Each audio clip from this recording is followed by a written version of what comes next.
सुप्रभात बच्चों, कैसे हैं आप सब लोग। आशा करती हूँ आप लोग बहुत अच्छे होंगे। मैं हूँ आपकी हिंदी की अध्यापिका। आज हम पढ़ेंगे बच्चों पाठ नंबर 5, जिसका नाम है बुद्धिमान लोमड़ी। सबसे पहले देखिए बच्चों, बुद्धिमान लोमड़ी एक कहानी है। आइए इसे पढ़ते हैं। किसी वन में बरगद का एक विशाल वृक्ष था। उस वृक्ष पर एक कौवा अपनी पत्नी के साथ घोंसला बनाकर रहता था। बादल के वृक्ष के तने में एक खोखल था, जिसमें एक काला नाग आकर रहने लगा। कौवे की पत्नी ने अंडे दिए थे। दोनों बारी बारी से जागकर अंडों की रखवाली करते। कुछ दिन बाद अंडों से बच्चे निकल आए। एक दिन कौवा भोजन की खोज में गया हुआ था। कौवे की पत्नी घोंसले में बच्चों के साथ बैठी थी। कौवे की पत्नी घोंसले में बच्चों के साथ बैठी थी। मौका पाकर नाग घोंसले की ओर बढ़ा। कौवे की पत्नी ने साहस से उसका मुकाबला किया। नाग डरकर वापस चला गया। जब कौवा लौटा तो कौवे की पत्नी ने उसे सब कुछ बताया। कौवे को बहुत दुख हुआ। उन्हें डर लगा रहता कि अगर नाग ने बच्चों को खा लिया तो उनका वंश आगे नहीं बढ़ेगा। कुछ ही दूरी पर दूसरे वृक्ष के नीचे कौवे के मित्र लोमड़ी रहती थी। वह बड़ी बुद्धिमान थी।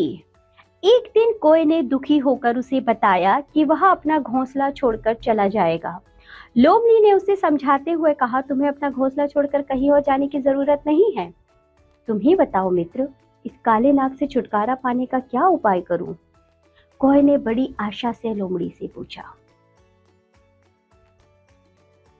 इस पर लोमड़ी ने उपाय बताते हुए कहा, पास में एक नदी बहती है। रानी प्रतिदिन सुबह सुबह उस नदी में स्नान करने आती है। रानी जैसे ही अपने आभूषण उतारे, तुम उसकी मोतियों की माला चुपके से उठाकर उड़ जाना। राजा के सेवक तुम्हारे पीछे पीछे आएंगे। जैसे ही तुम घोंसले के समीप पहुंचो, माला को काले नाग के बिल में डाल देना और अपने घोंसले में चले जाना। राजा के सेवक काले नाग के बिल से माला निकालने का प्रयत्न करेंगे तो वह बाहर आएगा। राजा के सेवक उसे मार डालेंगे। अगले दिन कौवा सुबह सुबह नदी किनारे उड़ चला। नदी के किनारे उसने रानी के गहने रखे देखे। रानी नदी में नहा रही थी। कौवा चुपके से नीचे उतरा, मोतियों की माला उठाई और उड़ गया। यह देखकर रानी चिल्लाने लगी। कौवा मोतियों की माला उठाकर ले गया। शोर सुनकर राजा के सेवक कौवे के पीछे भागे। कौवे ने वह माला ले जाकर काले नाग के बिल में डाल दी। कौवे का पीछा करते करते राजा के सेवक भी वहां पहुंच गए। उन्होंने बिल में काले नाग को देखा। सेवकों ने अपने भालों से उसे गोद डाला और माला लेकर चले गए। काले नाग के मारे जाने पर कौवे का परिवार निडर होकर सुख से उस पेड़ पर रहने लगा। इस तरह लोमड़ी की चतुराई से काले नाग का अंत हो गया। तो बच्चों, आपने देखा जो बुद्धिमान लोमड़ी थी, चतुर लोमड़ी थी, किस तरह उसने अपनी बुद्धिमानी का प्रयोग करके कौवे को बचा लिया काले नाग से।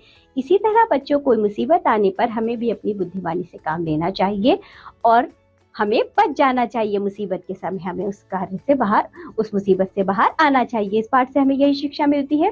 तो चलिए बच्चों, इसी के साथ ये पाठ होता है यहाँ समाप्त। इस वीडियो को आप दोबारा से देखिए, इस पाठ को बच्चों दोबारा से पढ़िए और अच्छे से इस शिक्षा को ग्रहण करिए। अब हम मिलेंगे आपसे अगली कक्षा में। तब तक के लिए बाय बच्चों।